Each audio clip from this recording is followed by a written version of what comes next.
Kashmiri Pandit United front سے میں اس organization کا کنوینر ہوں.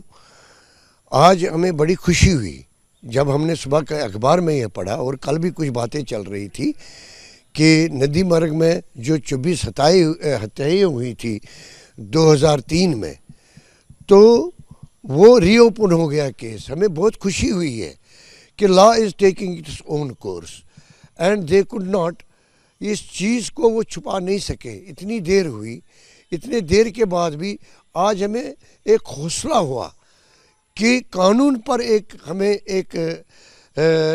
ہمیں بھروسہ ہوا کہ law takes its own course. Time تو بہت ہوا مگر ہم خوشی ظاہر کرتے ہیں. جو کلپریٹس ہے اس کے, جیش محمد کے, ان کو سزا ہونی چاہیے. اور کشمیری پنڈت آج ہمارا جشن کا دن ہے جس کو اوپن کیا گیا اس کیس کو.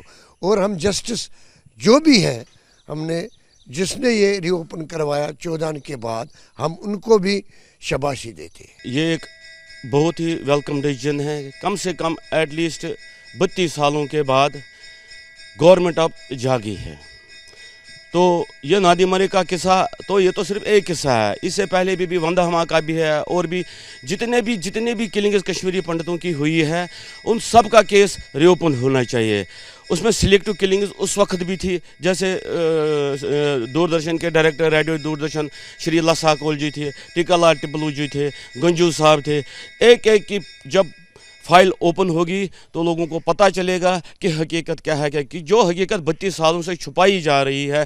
تو اٹ از انڈرسٹوڈ کہ آج کی ڈیٹ میں وہ سب کھل کے سامنے آئے گی. لوگوں کو بھی پتہ چلے گا کہ کس حساب سے لوگوں کو جھوٹی نیوزیں دی گئی ہے, جھوٹ پھیلایا گیا ہے کہ کیا. اور یہ جو نادی مرگ کا قصہ ہے یہ تو بہت ہی ترازی ہے, بہت بھیانک ترازی تھی کہ 24 بندوں کو مارا گیا.